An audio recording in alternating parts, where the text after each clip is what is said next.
Welcome, brothers. Welcome to the MiddleBrotha podcast. We got another good brother for you today. For episode 3, we have a musician, hip hop artist, educator, and activist. Brother, if you can introduce yourself, please do.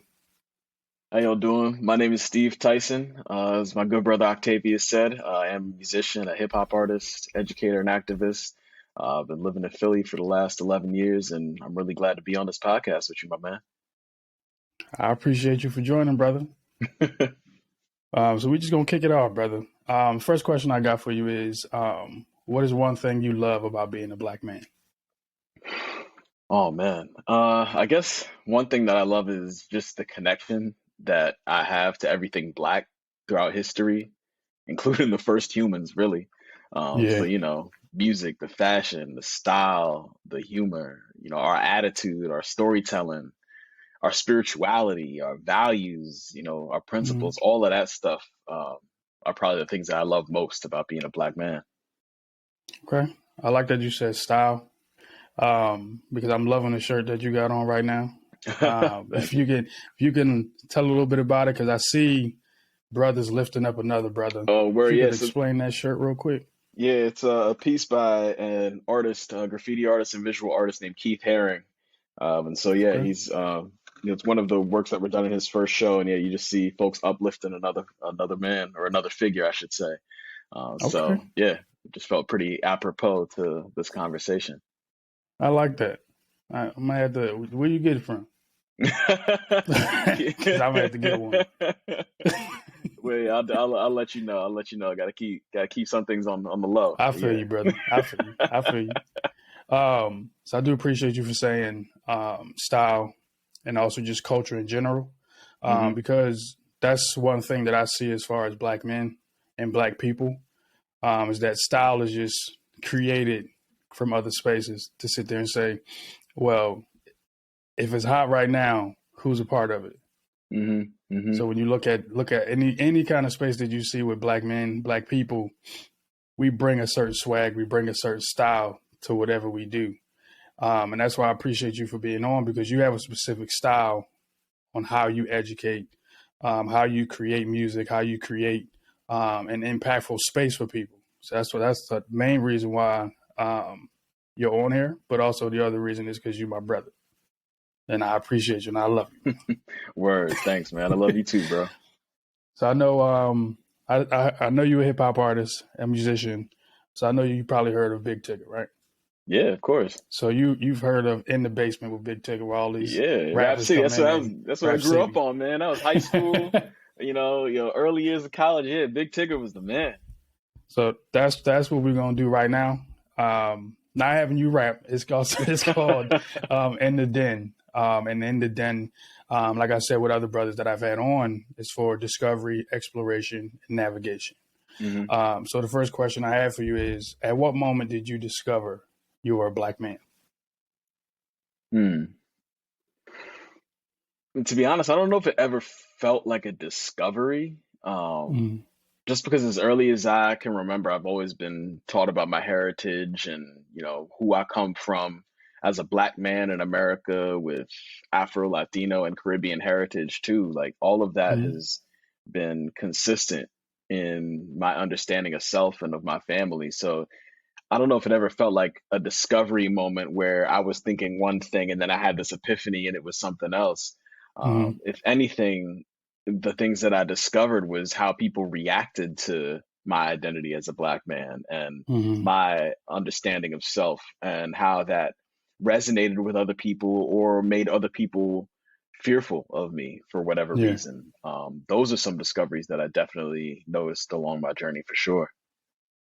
If you could elaborate on that, as far as how people reacted to you, like what did you discover in those moments, as far as reactions, and how did that, turn you into the person that you are today? That's a great question. I think that it's shifted to some extent depending upon, my space and place in life. So as a kid, I grew up in Johnstown, Pennsylvania, which was a really isolated and really racist kind of town, in this neighborhood in this section of Pennsylvania. And there wasn't many kids that looked like me in my school or my school district.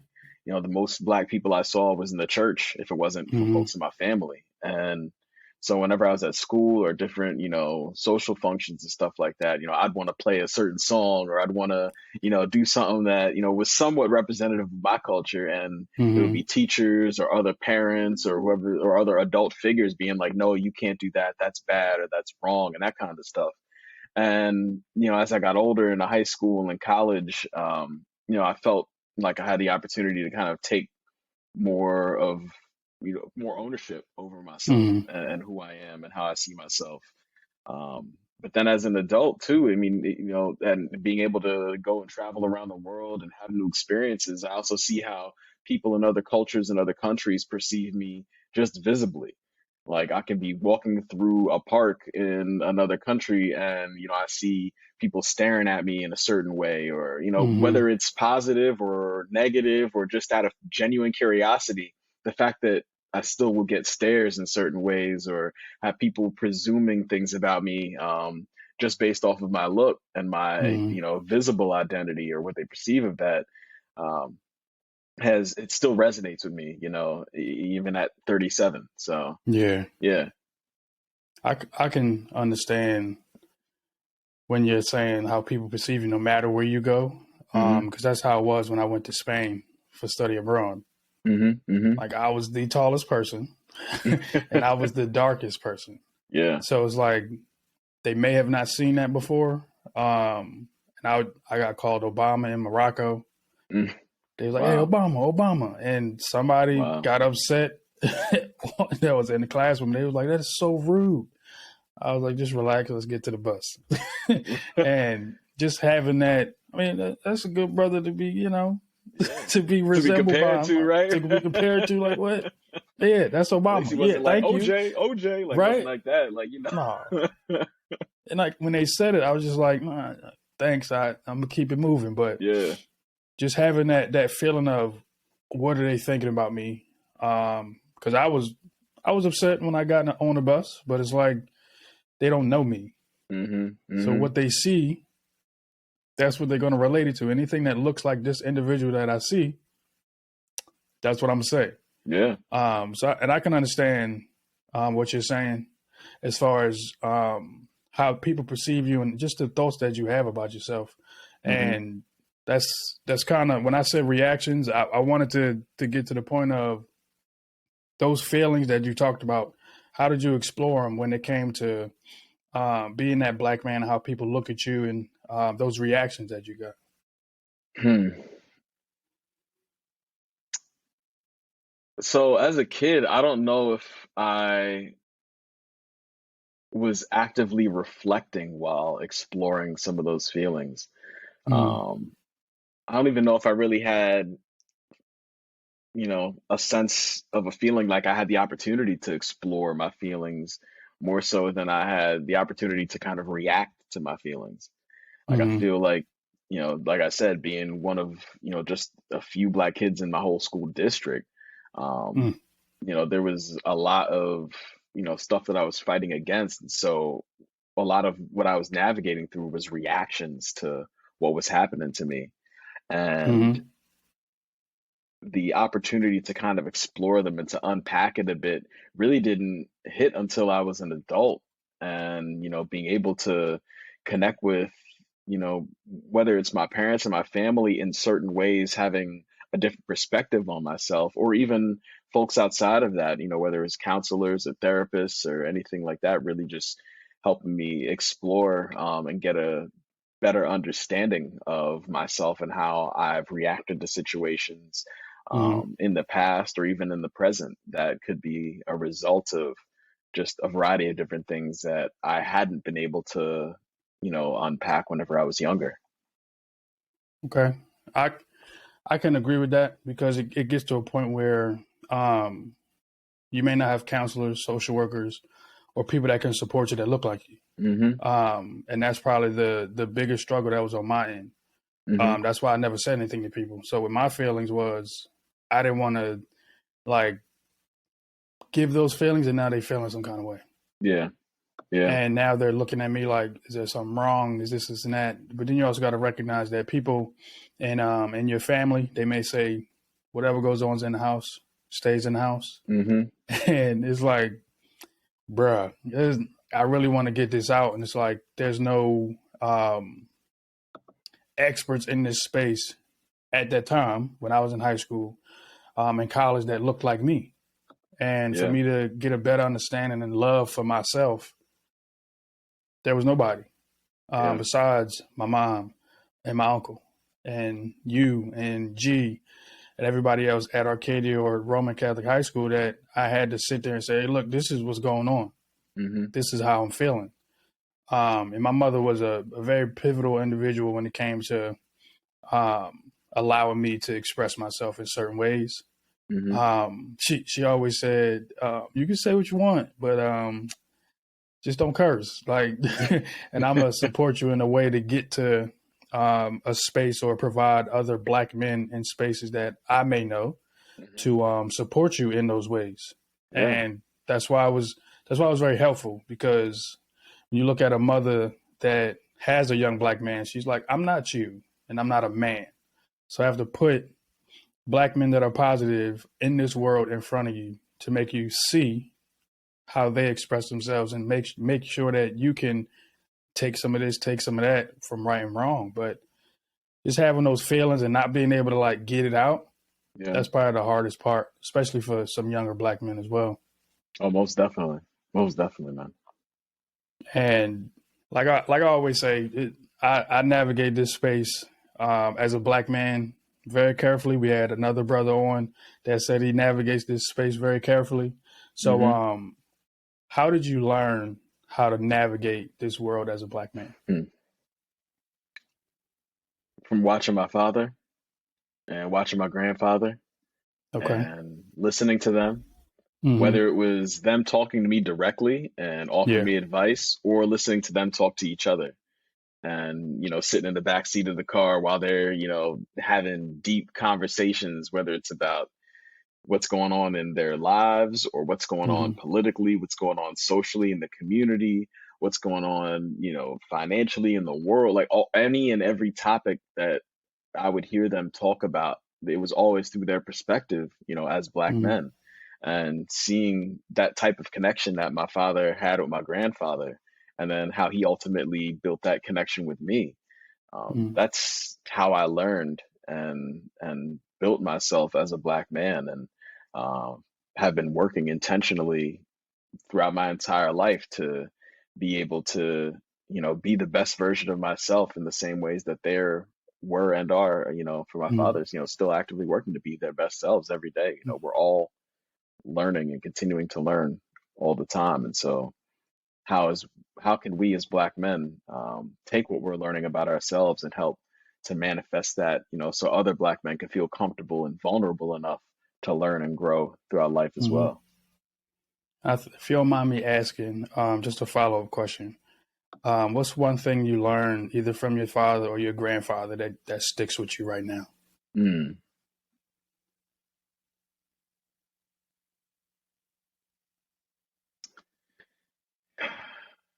There's so many things, but I would have to say the through line of all of it is being true to yourself while at the same time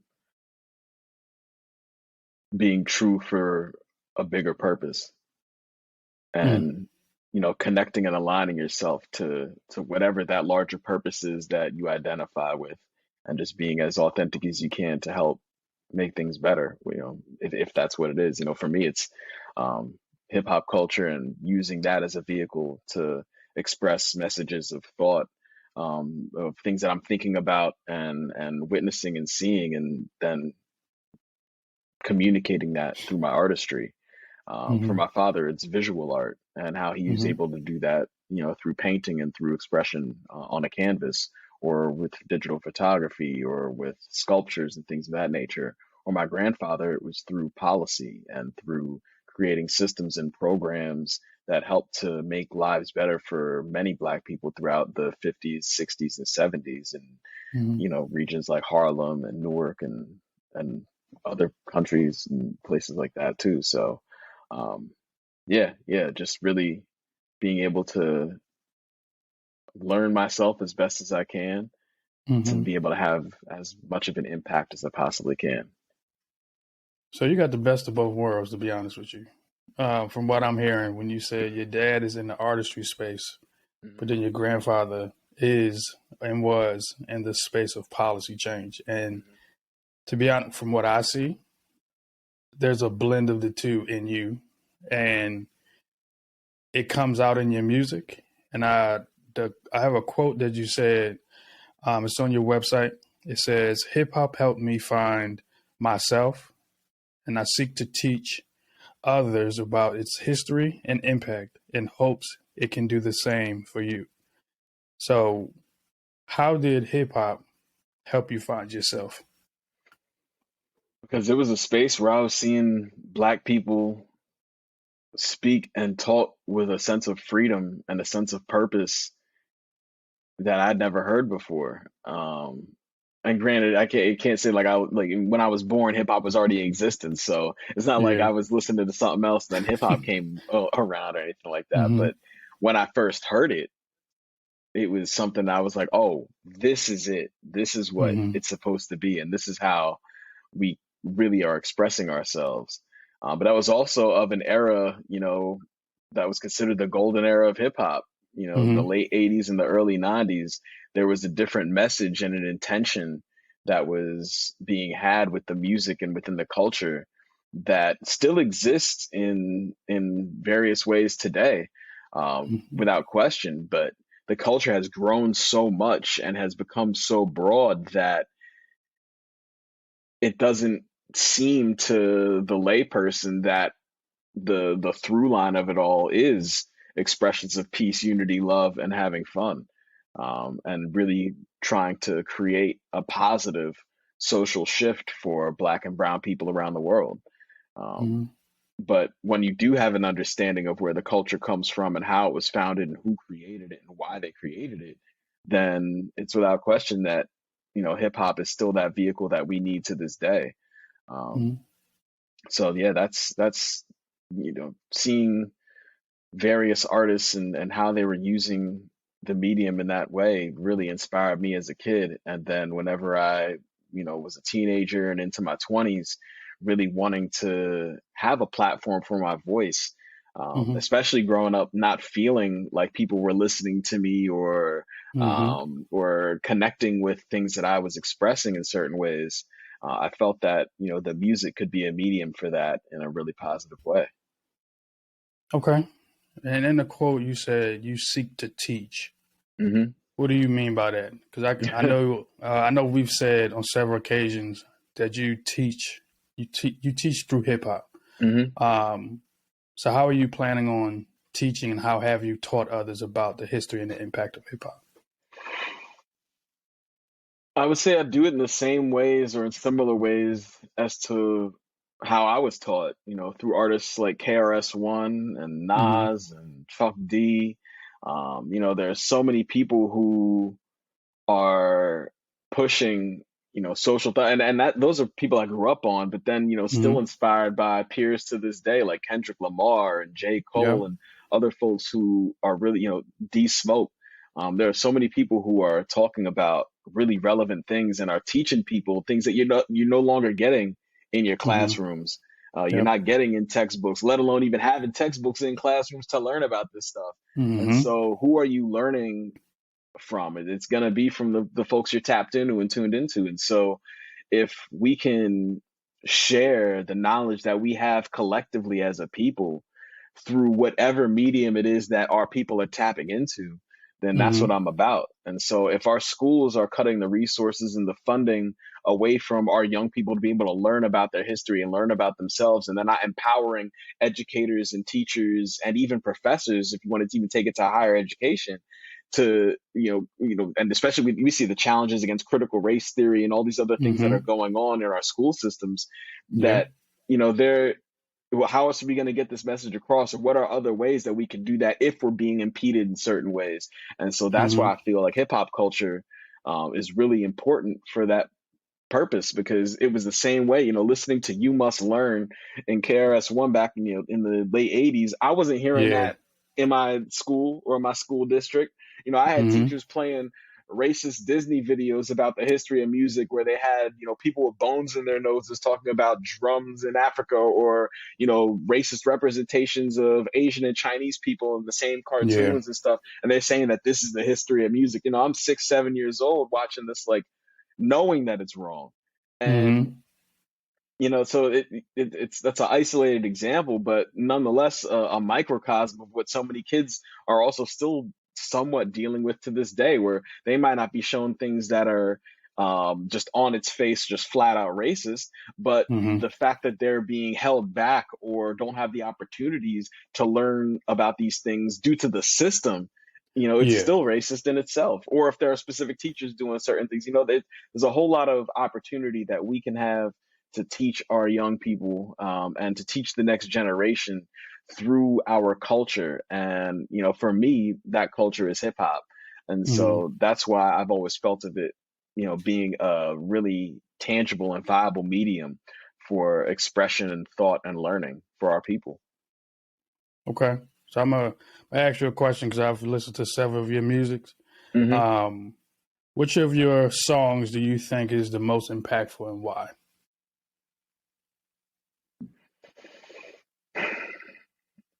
It depends on who's listening. I feel But you. for me, I mean, I feel like my most important and impactful song is probably BLM, Mm-hmm. Black Lives Matter, just because of the Mm-hmm. relevancy of that topic and subject matter throughout the entire history of this country's existence. Mm-hmm. Um, but there are other songs like Mother Earth or Hope, or Time, where Mm-hmm. there are concepts that are being discussed that I still think are really important, and that we got to bring more to the surface. I mean, even songs that might seem a little more trivial on the surface, like Degrees, at the same Yeah. time, it's still about a black man's path toward attaining degrees of higher education, through a Yeah. doctorate. So Mm-hmm. there's a lot even within the things that could be seemingly surface or a little more trivial. So yeah, all of my music, depending upon what you're looking for, I feel has the opportunity to resonate, but Mm-hmm. BLM might be the most important from my perspective. Okay. I know a lot of people like We Outside because it's trendy. It's people like dancing, people like moving. Yeah. But for me, like you said, it depends on the listener. Hmm. Um, I feel like I listen to conscious reps. I listen to Kendrick, J. Cole. Those are two main people that I listen to if I just want to be in a space of just listening to stories and Hmm. storytelling. Um, I listen to you, one, because you're a storyteller. You talk about the moments in this time right now, and also you teach. That's the main reason why I listen to you. And BLM is one of the ones that I listen to on the regular. I got it on Spotify. I listen to it on the regular because it's like we have to remember that those lives do matter. Our lives do matter. And we have to recognize that, yes, we're not saying these lives over here don't, but in this specific time, you have to remember that we are still humans. We are Hmm. still people. And I think that's what people miss. That they just see us as animals. They see us as savages. It's like they used to. And it's like, that's not the case. Hmm. We just have a lot of people in our community that are just upset and angry. They may not know how to express that or let it out in a constructive way. And they try to put us all underneath this one umbrella. And when you talk about degrees, um, it's the same thing. Like people don't know what you have, a piece of paper, until you say it out loud. Yeah. And like for you, a lot of people may not know you going for your doctorate. Hmm. So it's like people may not know that when you walk into a room. They may say, "Oh, he's a hip hop artist." Yeah, but I'm coming with this knowledge too. I'm not here Hmm. just to speak about X, Y, and Z and ABC. I'm speaking facts about what's going on right now. I know I'm Right. just, Jackson 5 about to come out. but in hip hop, there is a form of, rep. I think people want to talk about that. And I use rep in a way for representation, expectations, and perception of black men. And the first question I have for you is: you may wear a lot of hats, as I said in the beginning. How do you represent those identities that you have? Hmm. I mean, my goal is to represent all of them as authentically as possible, whether it's, Mm-hmm. the music I create, the songs I write or produce, or my photography and documenting things like social protests and street art and ways that the people are getting their voices out. My Mm-hmm. work in the community, Mm-hmm. education, youth development, mentoring. I've been doing all of that for over 20 years. Yep. Yeah, I think that my character is really the most important aspect and how I show up in each of these spaces and what my intention is with that. I think that's how I attempt to represent my identity as authentically as possible. Okay. Now, I love the fact that you said your character, because that's the first thing that people see. And Hmm. it's also, you got to, make that first impression on people when you walk into that door. That's why I always say to other people, that black people are just a mystery. When they walk into a room, they're a mystery and unique. Hmm. Because when you walk into a room, they can look at you and say, who are they? What do they do? Like, where they have to Yep. ask those questions because they may not know you. Yep. And it's until you sit down and you open your mouth, whatever you're wearing, they going from head to toe, just like we're going from head to toe. Like, look, Hmm. we're in the same room. And I Hmm. think character is a big thing. I don't think a lot of people know about their characters when it comes to the identities that they have, the masks that they may wear. Because I wear masks when I have to. If I'm not having a good day, I'll put on that mask because I got to go to work. I Hmm. put on that mask if I'm with my family and I'm that person that's the outgoing one, making everybody laugh. But sometimes you don't want to feel like that. Yeah. So when it comes to like the hats that I wear, it's a bunch of them, but the main ones that I feel represent me the most are I'm a son, I'm a God fearing man, fiance, soon to be husband, and then future dad. And then like those are the main ones that's like on my mind. Yeah. But then you have someone that works for and serves black men and boys in the city of Philadelphia. You have a founder of Urban Thinker Media. So you ask yourself, which one's the most important? And we have to recognize that there are some that's more important, because you may have some brothers that say, "I love being a dad." Hmm. Like they Yeah. that's the main thing that they say. They say, "Forget my name, forget this, forget that. I'm a dad." Yep. And like my mom in her signature on her text messages or email, she'll say the mother of Octavius. Yeah. And it's like, that's real, because when you look at it, that's who you're representing. Hmm. And I appreciate you for saying character, because that's a big thing. And moving into the space of your character, either you may have expectations or other people may have expectations on you. So, what expectations do you have of yourself? And what expectations do you think others have on you? Mm. I mean, the expectations I have for myself, um, it's interesting because we don't know how much time we have Yeah. while we're here. So my expectations are to just have as fulfilling of an experience in life as I possibly can with everything that I hold close, like my family, my friends, and my career. Um, all of that, and I consider my girlfriend part of my family and her family as well, all within that Mm-hmm. too. So it's like everybody that I'm around and am connected with, just having as fulfilling of a time and experience with that as possible. That's the only expectation I have because at so many points throughout my life, I've had various, goals and Mm-hmm. would align my expectations of fulfillment with those Mm-hmm. goals. And I've far beyond exceeded any of my wildest expectations for any of my goals. And that's not to say that I'm as, quote unquote successful or whatever as I, may have thought about myself whenever it comes to finances whenever I was a kid. Mm-hmm. But Mm-hmm. when it comes to experiences, Yeah. I've far exceeded anything that I could have ever imagined in my life. Um, Mm-hmm. and so now at this point, it's exactly what you're talking about. How can I make sure that I'm, the best father whenever that time comes. How Mm-hmm. can I make sure that I'm the best husband, that I'm the Mm-hmm. best partner, that I'm the best like leader in my community? Those are the Mm-hmm. expectations that I have of myself, is that everything that I'm invested in and connected with, that I'm giving it my best, and that I'm also taking from it as much of the positive as I possibly can. Um, and when thinking about other people's expectations of me, Mm-hmm. I feel like I thought about that way too much throughout my Yeah. entire life. I mean, um, and it hasn't only been until recently, in the last several years, that a lot of that has started to wither away. Yeah.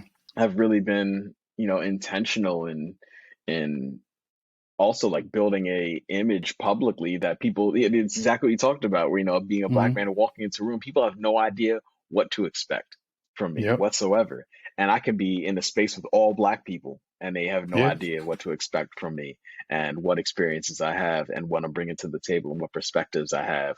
I could be in a different country or a different town or a different city, and Mm-hmm. bring something that is completely unexpected, because um, everything that I've experienced has been essentially counter to what the stereotypes of, that people have been kind of fed around the world. Um, Yeah. so I just continue to follow my heart and follow my spirit, and um, even it also sometimes causes me to not even know what my next step is going to be too, Yeah. which is fine, because I've also realized that there's a certain energy and a space that, or in this space, Mm-hmm. in our little, speck of dust in this massive universe, um, that I'm not in control of, and Mm-hmm. I'm only in control of how I react and respond to everything. So, um, how other people's expectations fall into that at this point in my life, it Yeah. matters dramatically less than it ever should have in the first place. Okay. I feel you on that one because I think a lot of people say I'm an old soul, and it got to a point where um, I stepped into my grown manness almost. Hmm. I don't think I'm at the father grown manness stage yet. I'm at the grown man stage Yeah. of certain people's expectations of me Hmm. really don't phase me. Hmm. Because it got to a point where I just said the man upstairs is the only person that has the last laugh, if you want to say. Right. And if you want to sit there and say he has a lot of expectations, Hmm. and if I can't meet those, he has another path that I can say he can get me back to those expectations that he has for me. Hmm. And the only person I may have that I may, say, oh yeah, I kind of messed up. It's like my mother, my fiance, and then my kids. Right. So it's like when it gets to that point of being a husband and a father, you're like, well, they have expectations of me that I have to bring forward. Hmm. But anybody outside of that circle, like, yes, my friends, my close friends, that yes, they're going to have expectations of me. If I say I'm going to be somewhere, Hmm. they know I'm going to be there. But if I don't go, they're like, well, Octavius usually is the person that shows up. So like that's an expectation that they have of me.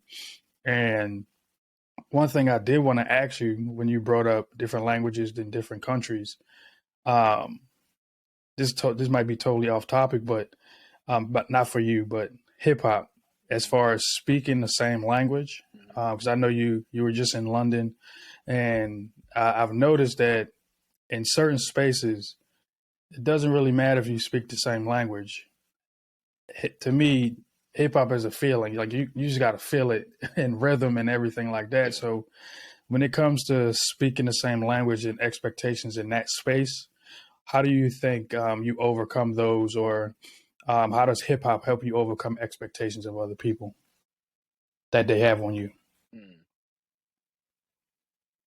I think because the culture is built on self-expression, Mm-hmm. that the more you have a self-belief and a Mm-hmm. self-determination that's grounded in a self-discipline, no matter what language you're communicating that through, it's going to resonate with people. Mm-hmm. Um, and thinking about other people's expectations, it's what breaks through all of that. Mm-hmm. Belief, determination, and discipline. I mean, Yeah. like, I think the best example of that is probably LeBron James. Okay. Here's somebody who, as a teenager, was Mm-hmm. the expectations was that he was going to be the greatest of all time. Yep. Michael Jackson didn't even have to deal with that. No. Nobody, He no, like didn't. when Michael Jackson was a teenager, it wasn't like he's going to be the GOAT. It wasn't. Mm-hmm. So, like, it's just like there's expectations that LeBron has had to navigate through that he has ultimately, arguably, fulfilled. Mm-hmm. And he's done that through belief in himself, through Yep. determination, and through the discipline of knowing I'm not going to do this because y'all think this.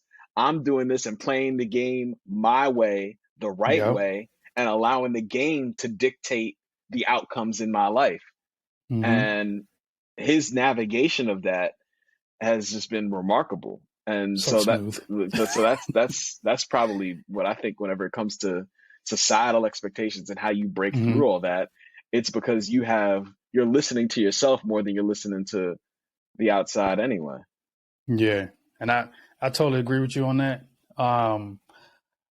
Because this brother LeBron James is he's different. A lot of people say yes, Michael Jordan in his era was different.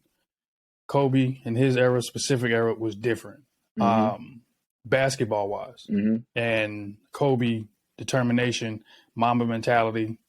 LeBron, it's like a combination of that, but also adding in, I'm speaking up for myself, Mm-hmm. but I'm also going to be financially savvy when it comes to, I have ownership on where I'm going. And I have Yep. ownership because y'all need me. Like, let's be honest, y'all need me because I'm bringing in the most money. And Mm-hmm. that's how I look at it. If you want to compare, Michael Jordan did the same thing. Michael Jordan brought in people. He brought in money, changed the game for that era. He Mm-hmm. moved them into a certain space. LeBron's doing the same thing for future basketball players. And it was up until they loved LeBron. He was the king. He was this. He was that. All praises. They're waiting for that black man to do something wrong. Yep. And they're looking at him now as he's, speaking his mind on the court, saying Mm-hmm. what he need to say. You may hear a cuss word at some point. They try to talk about how he raised his kids. And I'm like, it was up until he made a certain move, that narrative of he's the king, he's this, he's that. He's still the king from some people's point of view, but people look at him differently. Yeah. And that I'm glad that you brought that up, because the next question I have for you is, yes, people perceive him in a positive light, a negative light, but how would you like people to perceive yourself and also other black males?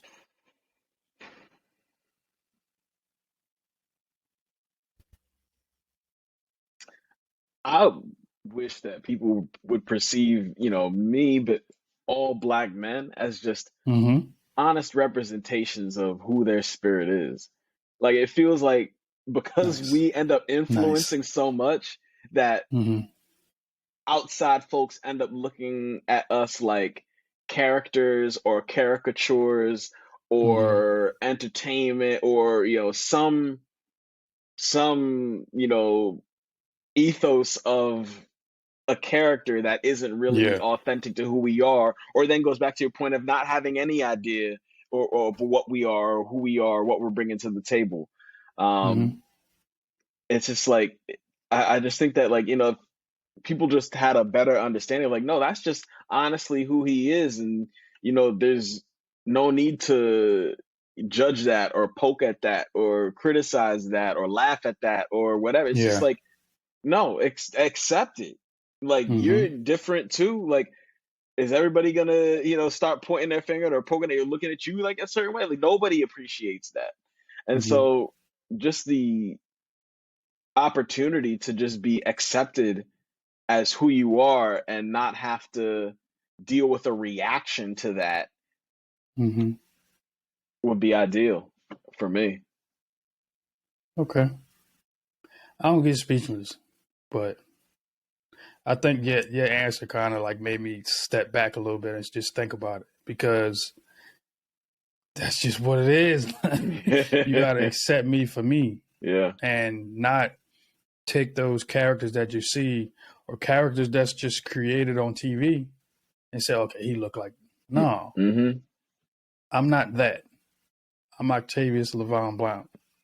Right. And that's just the struggle that I think just black people in general go through. Mm-hmm.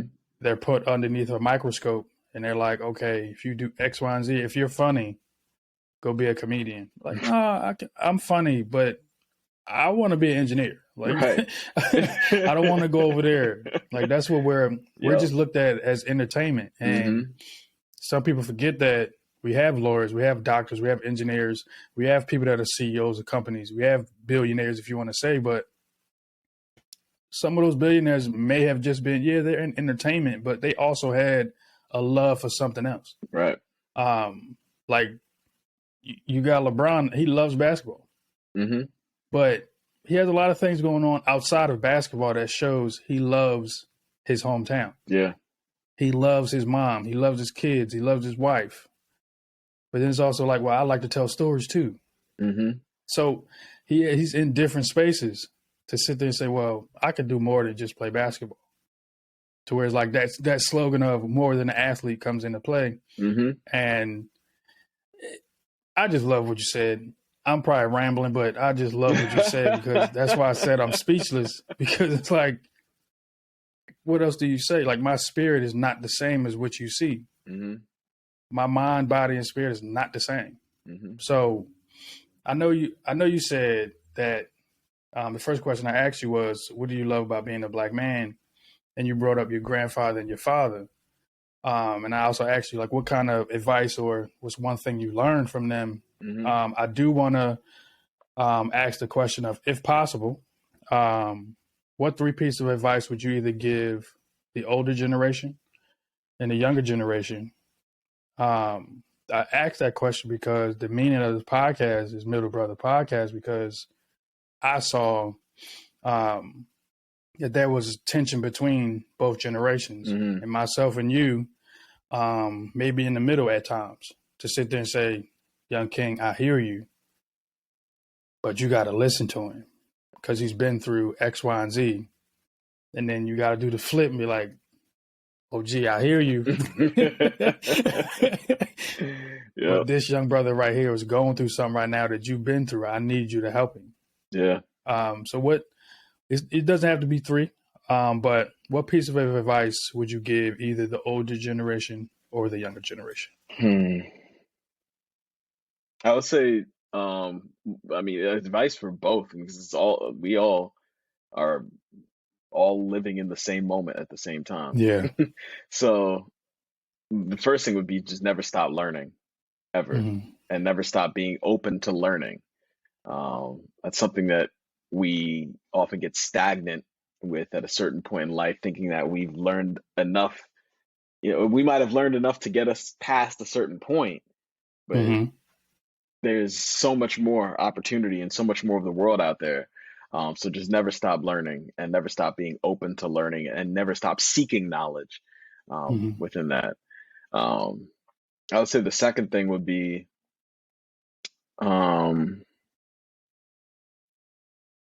I don't know, just don't skip like the fundamentals. Make sure that you're, being mindful of how you're going to get there, because everybody's trying to get there fast. And they're trying to, like, whether you're younger and it's like, oh, if I just do this and this, boom, boom, boom, I'm gonna be there. Or when you're older, it's like, oh man, I only got, a couple decades of life left. I got to make sure I get there. So everybody's trying to get there faster. And it's just like, the only thing about it all is that nothing is going to get built without the fundamentals. So whether you're younger, whether you're older, if you want to get to somewhere, you've got to do the steps and do what it takes. And not worry about the time. Just worry about getting what you can done while you have the time. And I think that connects to the third thing too, as far as just like appreciate everything. The third most important, I think, the third thing is probably the most important. Just appreciate everything, every Yeah. little step of the journey, all the successes, all of the setbacks, all of the challenges, everything that you have to go through, because when you stop appreciating it, even the hard things, Hmm. um, then you have the opportunity to get consumed by it. And Yeah. just like, yeah, that beat me down. That took me, but I know I can fight back, because you then have that self-discipline, that self-belief, that determination to fight back and bounce back from that. Like all of that is all connected. And so Hmm. if you're appreciative as your foundation, um, and you're not trying to go too fast, like even stopping to just like literally just stop and smell a flower because a flower smells good. Like, why Yeah. not? Like, what is that 10 seconds, or what are you losing by taking that 10 seconds to do that? Nothing. Hmm. You're gaining something. Yeah. You just had a beautiful moment with yourself, for yourself. And how that can be smelling a flower, it'll be whatever it is, you know? Hmm. Just take the time to appreciate it, all of it, because all of it is life, and this is all we're gonna have. So those are the three things that I would give to both generations, so to speak. Okay. You left me speechless again because you just, you just dropping gems right now because that's just what you do. But like I said, this podcast is based off just the tension between the two and being Hmm. able to be the glue for both generations. And based off what you've seen and experienced, what's one thing you think black men can do to grow together? To grow together. Embrace vulnerability, but allow for that vulnerability too. I mean, Hmm. like if you got like somebody you genuinely consider your brother, like then support them when they're going through something. But hopefully you've created that kind of connection in that bond where your brother can feel like he could open up and be vulnerable and be like, yo, like I'm going through this situation, and I'm not looking for you to just ride out with me. I just need somebody to talk to about this, and just to vent this out, and then supporting one another through that. Like not judging him because, calling him weak or whatever, or saying, we all need each other. We all need somebody to lean on. And if that brother doesn't have anybody but you, why are you going to be the one to push him away? So, Hmm. um, yeah, the opportunity and the space and the allowance of vulnerability, I think, is just something that would really help us grow together, as black men. Thank you, because that's a space that we don't get to be in, Mm, especially we don't get to be in it by ourselves. Because, like you said, take the time to smell a flower. We don't get the time to be in those vulnerable spaces because, like you said, yes, they see men. They say, "Oh, men shouldn't cry. Men shouldn't do this. Men shouldn't do that." But now we're in a space of, "Hey, bro, I'm gonna need you to speak up, bro. hmm I'm gonna need you to like. We have a connection. We have a relationship that you can just let me know what's going on, and I'm here for you." Yeah. Um, and you have to do it with authenticity. You can't just do it with the thought of, "Oh, I'm gonna take this back to somebody else," hmm or "I'm gonna use that as leverage to do X, Y, and Z." You have to be authentic about allowing your brother this space. And I commend you for saying vulnerability because right now, in the times that we're in right now, we have a lot of black men dying, not just from gun violence and X, Y, and Z, but we got a Yeah. lot of black men dying from suicide because um, they may be facing some things that they may not want to express to people. hmm hmm But then there's also you have social media playing a role in it too. Like you said, people trying to move fast, and you see on social media, people only post what they completed, Right. and it's like they don't show the process. hmm I'm not going to talk about Embiid and the Sixers, but that's just what it is. It's a Yeah. process to get to that completed object or task that you have. hmm So thank you for allowing me to hear um, the word vulnerability because that's the main thing that I think we also need as well. Before we end, I do want to elevate you and your work. if you could plug um, you being a musician, you being an educator and an activist, if you have anything later on this year, you have any music coming out, do you have anything with your classes that you have going on as far as activism in the community and your job? This is the time right now, brother. I appreciate that, man. No I mean, well, I problem. definitely have new music coming out, consistently, whether it's, Mm-hmm. new songs or new music videos. So folks can follow me at Ellect 217, ELLECT 217 on Instagram or TikTok or Twitter.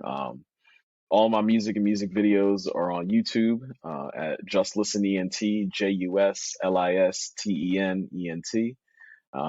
You can also check out my photography at JLE Media. I've got some social things going on with Hip Hop is Voting at Hip Hop is Voting on Twitter and on Instagram. But just for the whole umbrella of the organization, you can visit JusListenEnt.com to learn more about Just Listen Entertainment and myself and the other members of the crew and the great work that they're doing at JusListenEnt.com. I'll be doing some workshops on the history of hip hop and hip hop culture throughout the summer into next fall. If that's something that's interesting to you at all, you can definitely hit me up at StephenTyson.com, StephenTyson.com. Learn more about the hip hop workshops, in addition to the classes that I'm teaching at Arcadia University and the work that I'm doing as a program director for City of Philadelphia. So yeah, it's a busy year, busy Busy. time, but I'm definitely around and looking forward to connecting with y'all. So definitely reach out. Okay, brother, I appreciate you for joining, and I love you, brother. I love you too, my man. I appreciate you, man. Thanks for having me on. No problem. So I do want to allow you all to follow us on Instagram and subscribe to our YouTube channel at Urban Thinker Media, and also join our website, urbanthinkermedia.com. And we'll see you all next time with another brother on the MiddleBrotha podcast. Peace.